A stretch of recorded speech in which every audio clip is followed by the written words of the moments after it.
Hey guys, it's Wanda. Welcome to the kitchen. Today we're going to be doing a little bit of weirdness. I'm going to show you a few things that I got going on.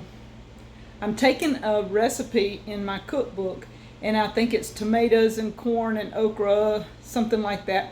And I'm going to show you what I'm doing with it. Kind of a twist on my own twist, if you get it.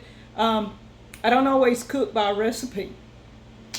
So what we're doing today, we're going to take some salsa, some okra, and some corn, and we're going to make a dish. And I need my stove because I'm fixing to start canning sweet potatoes. And I can't cook everything on top of the stove, so we're fixing to jam it in the oven, guys. All right, I have one of my little smaller iron skillets. Now I have this big size, but I want the small one. And what I've put is some water and some bacon grease in here where Danny fried my bacon this morning. And we're going to add about half of this pack of okra. This is okra that we grew. I cut up and freeze for such purposes as this. I'm going to add some of this corn to it and some of this salsa, some salt and pepper. And if you like, you can add more onions, more peppers, whatever you think you want to add to it. But we're fixing to put it all in here.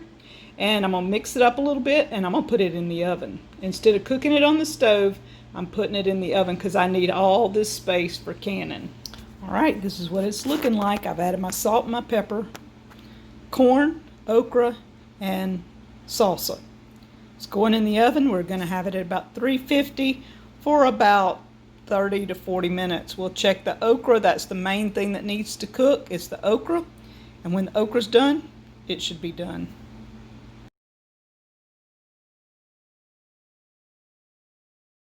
So I popped the okra tomato corn mixture into the oven.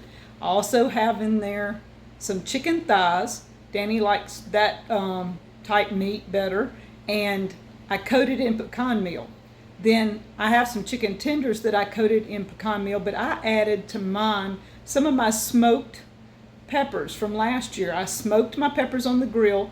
I dehydrated them, then I ground them up, put them in my little container, and when I want a smoked taste on my meat or anything like that, that's what I do. I take out some of that smoked peppers and I add to it. So mine is going to have a smoked pepper pecan taste on my chicken, and Danny's just going to have a pecan taste on his. My kitchen floor is starting to take on sweet potatoes now, and some of these we will be taking to the cellar like this. And some of these will store real well. Some of these we will eat as fries. But this is the kitchen. And this is the dining room. Now I've still got potatoes that we're eating on. And we've got a few Cherokee tans back there. The spaghetti squash we've been eating on. I've been canning some. I canned 5 the other day and got 8 pints. So it doesn't take many of these to fill up pint jars. But I've got all these potatoes. And we have all these big ones. This is what I'm going to do today. I'm going to go ahead and cut up these big potatoes because we will not store these. It's been almost 2 weeks since we dug these. And I'm going to put them in quart jars. And we're going to can them.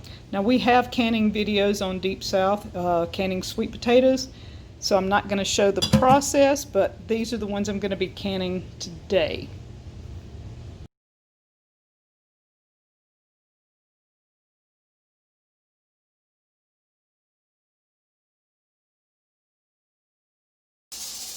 So it's after lunch, and I have the first canner going of sweet potatoes, and I have enough for another canner. So I have 2 canners today of sweet potatoes, and that's going to give me 14 quarts.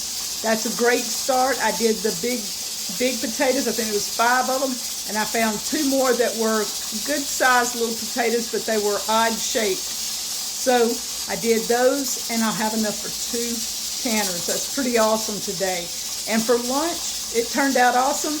I took a picture of my plate. This looked good, really good. And I'm going to tell you, I enjoyed it because it's just a country meal. So the first 7 jars of sweet potatoes are out. I have plenty of scraps for my chickens. I have 7 more jars going here. So that's going to give me a total of 14 jars. Guys, pineapple goodness. Danny and I cut the pineapple, ate some of it, and look at this. It's ready to be growing me some new roots here. I'm excited. So look for the video on how to grow roots from a pineapple top. And look at this. I didn't touch these at all.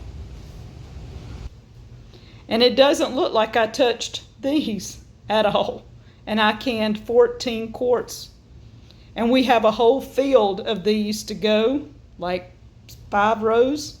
And then we have 4 or 5 rows of white sweet potatoes. So guys, we're going to have plenty of sweet potatoes this year. And here is my pear sauce. I made this, and this is the pear sauce. This is my spaghetti squash. Isn't that gorgeous? The pear sauce looks like applesauce. Then I turned around and did muscadine. It's supposed to be jelly, and it turned into syrup, so we're just leaving it. I did scuppernong jelly, and it turned more into jelly. It's pretty gelled there. It's beautiful. And on top of that, I pickled a bunch of jalapenos. So these are going to be some deliciousness for later.